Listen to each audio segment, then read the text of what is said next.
जैसे कि कल प्रेस कॉन्फ्रेंस द्वारा पर कई तरह के एलिगेशंस लगाए गए, आरोप लगाए गए, उन आरोपों में कितनी सच्चाई है इस बारे में? जी, वो जो आरोप लगाए गए हैं टोटली बेसलेस है और फॉल्स आरोप है, वो निराधार आरोप है। तो सच्चाई ये है कि एजाजुर रहीम खान जो है यहाँ पर चपरासी है और वो 3 साल से ये ड्यूटी कर नहीं रहा है चपरासी की, और तरफे करके हमारे संस्था के जो सदस्य हैं मकबूल हुसैन साहब, उनके साथ में तरफे कर कर कोई भी गलत ऑर्डर निकाल कर देता था। इसी तरह का ऑर्डर उसने एजुकेशन डिपार्टमेंट में दिया था, एक पत्र व्यवहार किए और उसमें से हमको सस्पेंशन का वो बोल दिया गया था, और कोई प्रक्रिया नहीं की गई। और प्रक्रिया नहीं करने की वजह से जो है कि हमारे को जो मेरी मान्यता थी मुख्याध्यापक पद की वो रद्द कर दी गई थी। वो जो फिर माननीय हाईकोर्ट के द्वारा मैंने वह पिटीशन फाइल किया और उसके बाद में 14 दिसंबर 2024 को हाईकोर्ट ने मेरे ऊपर में जो आरोप लगाए गए थे, जिसकी वजह से जो मान्यता मुख्याध्यापक पद की रद्द की गई थी वो बहाल कर दी।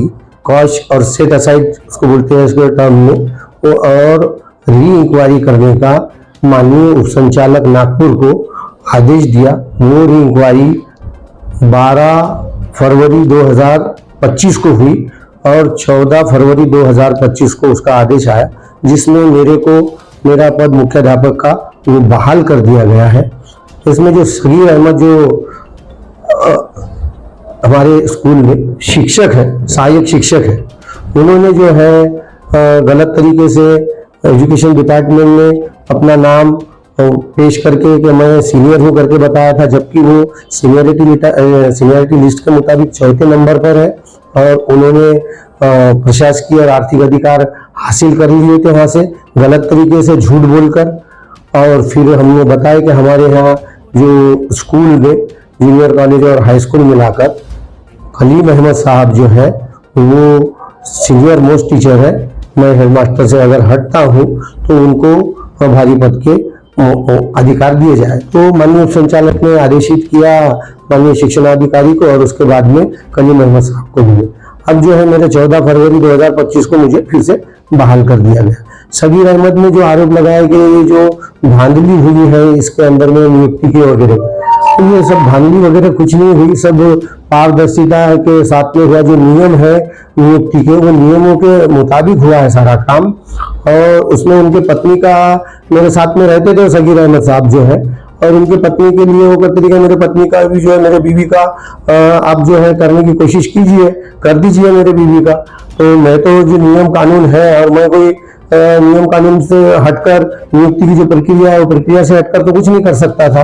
तो वो मैंने मेरे एक अकेले के बस की बात भी नहीं थी, वो प्रक्रिया के हिसाब से वो फिट नहीं थे, इसलिए उनका नहीं हुआ। तो उन्होंने अपनी बदला लेने के भावना से जो है ये मेरे ऊपर में आरोप लगाए और ये आरोप जो है हाईकोर्ट ने उसको रद्द करने के बाद में मुझे फिर से बहाल कर दिया। तो ये आरोप भी जो है यानी कि जो सगीर अहमद बोल रहे हैं और ये जो सब प्रेस कॉन्फ्रेंस में बैठे थे ये क्लास 4 लोग हैं, ये क्लास 4 के एम्प्लॉई है यहाँ पर। ये बराबर इन्होंने ड्यूटी नहीं करते हैं अपनी। और वो जो उसमें एक गौस करके है, मोहम्मद गौस करके वो बैठे थे, वो मुख्याध्यापक थे हमारे यहाँ पर। और उन्होंने क्या किया था, जब रिटायर्ड हुए थे तो उनकी पेंशन केस जो है पेंशन केस क्लियर नहीं हो रही थी। तो अध्यक्ष हमारे यहाँ के वकील परवेज, कार्यकारी अध्यक्ष है, उनसे वकील परवेज साहब से कहा था कि मैं जो भी मेरे ऊपर में पैसा निकलता है मैं दे दूंगा, उसके लिए मैं चेक दे रहा हूँ, आप मेरी पेंशन केस को, पेंशन फाइल को क्लियर कर दीजिए। उन्होंने 8 चेक दिए थे, 8 में से 4 चेक को क्लियर करवाया और 4 चेक को उन्होंने बाद में 8-8 हजार के वो चेक क्लियर नहीं करवाए। उनसे वकील परवेज साहब ने कहा कि भाई वो चेक आपने जो वादा किया है, चेक दिए हैं तो वो आप दे दीजिए। तो उन्होंने वो देने का बोले, अब बोले पैसे काहे के देंगे, अब हम पैसे वगैरह नहीं देता। और उन्होंने बदले की भावना से भी और इनका बोले इनका सब उनका कुछ दूसरा तरीके से उन्होंने हमारे ऊपर में एलिगेशन लगाए।